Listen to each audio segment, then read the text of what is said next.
History of MMM, how it all began. Starting up of MMM, in 1989, Moscow Executive Committee in Leninsky district registered MMM as a cooperative society. It is in Russia. A few words about the leader. The MMM Cooperative Society was founded by Sergei Mavrodi and was one of the leading computer equipment distributors in Russia.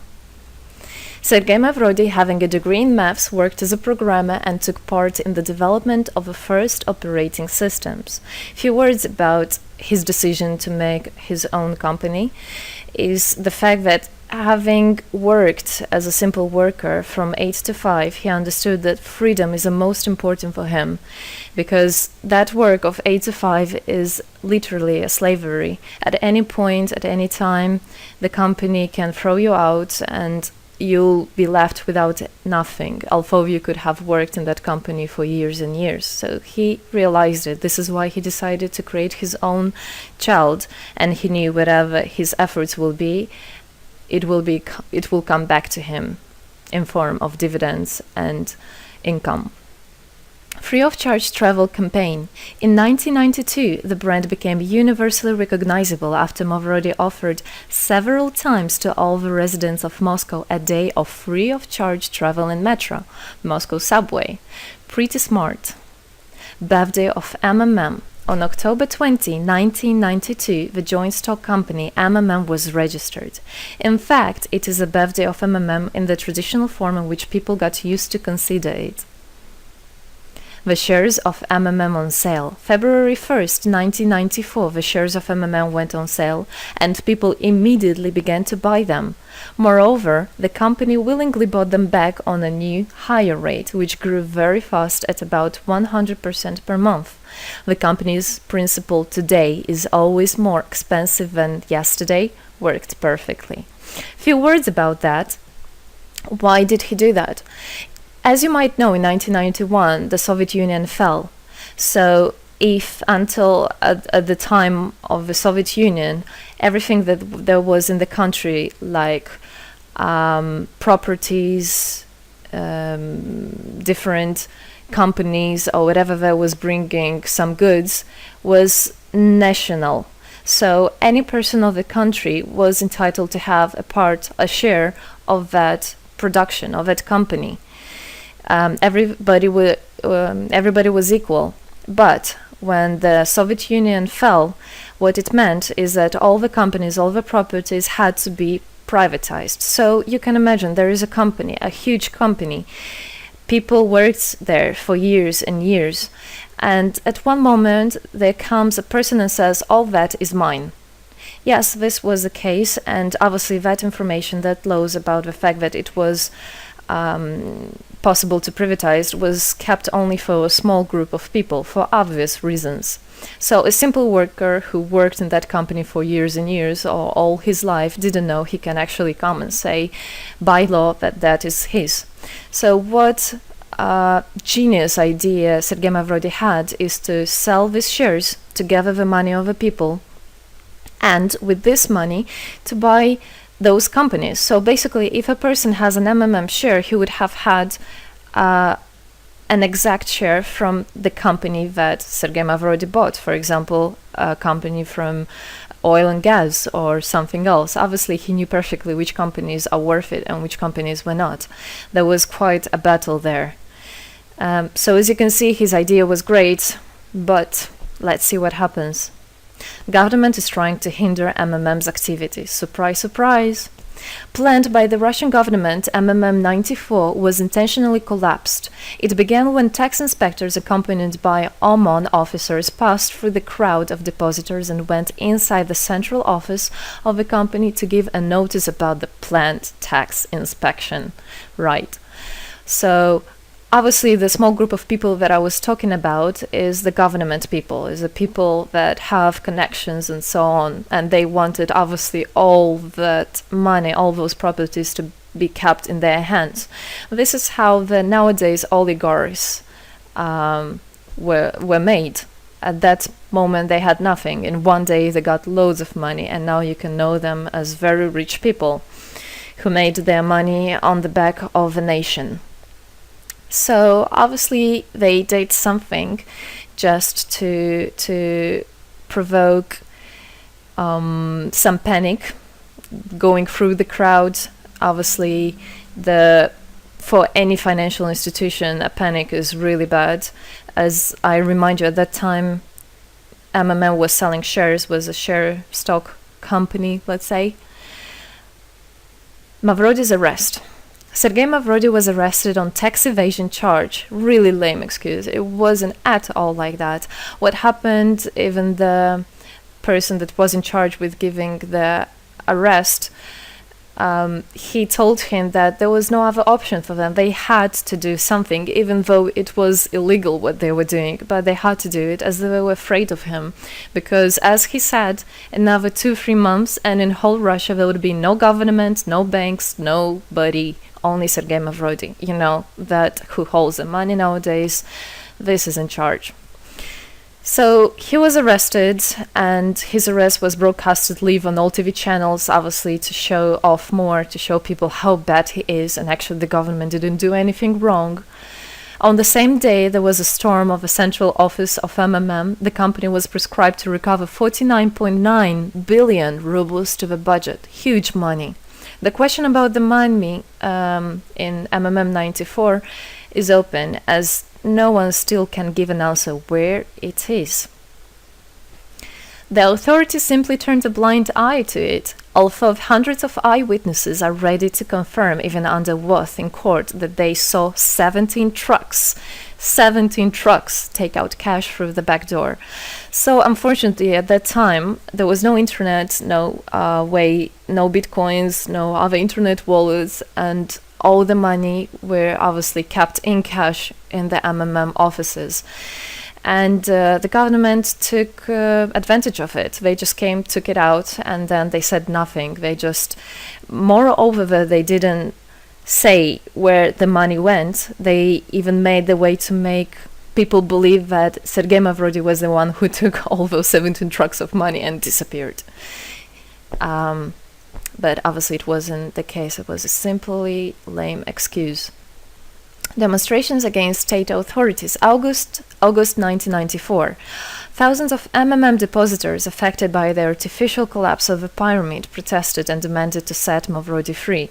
Actually, Mavrody could have used his powers and do bigger protests, but he decided not to do that, as that would made as obvious a different protests of this type. Could be people injured or even killed, so he decided not to use people in this purpose. It was very noble from him to do that. MMM leader became a deputy. However, he found a way to get out of the prison. Being imprisoned, Sergei Mavrody had managed to register as a candidate for a deputy of the State Duma and was released from prison. He won the elections by a landslide and became the deputy of the State Duma of the first convocation. So, as a deputy in Russia, they have privileges. This is why, becoming a deputy, he was set free. The State Duma is against Mavrody. Surprise, surprise! The State Duma deputies deprived Sergei Mavrody of his deputy plenary powers due to his permanent absence at the Duma's meetings. That incident was the only one in New Russia's history. Sergei Mavrody wasn't interested at all in politics. It's not, he hates politics, as he said it many times. So he became a deputy only for the reason to get out of a prison. That's it. He wasn't interested to go to their meetings, as he himself considered as well the people there as being quite silly and not worthy to spend time with. But this was another lame excuse for them to deprive him by saying that he is absent. A candidate for presidency. The Central Election Commission registered the authorized representatives of the initiative group that had nominated Mavrody as a candidate for the president of Russia, but subsequently rejected a significant part of the signatures in the support of a candidate, and his registration was renounced. So, for obvious reasons, they did that again. They weren't interested into having a fair president, a fair leader on top of their head. Revival of MMM, January 2011. Sergei Mavrody renounced launching a new launching a new project of MMM 2011. Together we change the world. Previously, there were simply no analogues of similar systems in the world. The film about MMM, the launch of the project fell in the same time interval with the release of Russian film about MMM Pyramid, the plot of which is based on the eponymous book in which the history of MMM is disclosed by Sergei Mavrodi.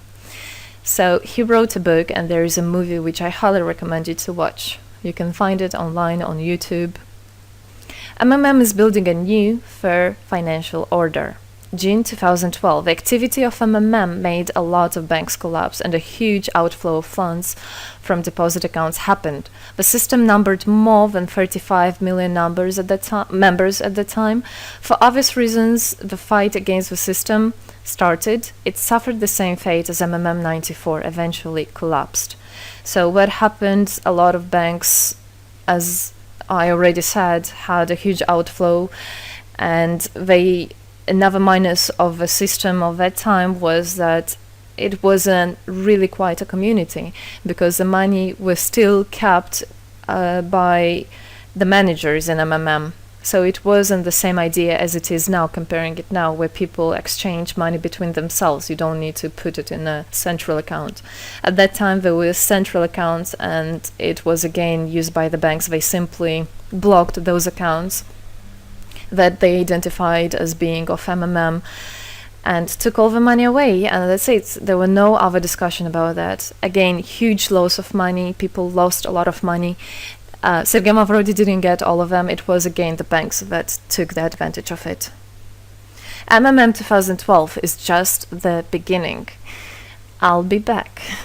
Sergei Mavrodi announced the launch of a completely new MMM, World Mutual Aid Fund, MMM community. It speeded up since the first day, showing crazy dynamics on new members' registration. It has been decided to send 10% of the whole turnover on payments to the affected members of MMM 2011. So again, another genius idea. In order not to make central accounts, in order not to gather the money somewhere, now the money are spread directly between participant itself. You can just check in your account online whom you should transfer the money to. So MMM now is connecting all the people between themselves and exchange, so that they can exchange the money and get benefits of it. It's amazing and it's crazy, but it is true. MMM is growing.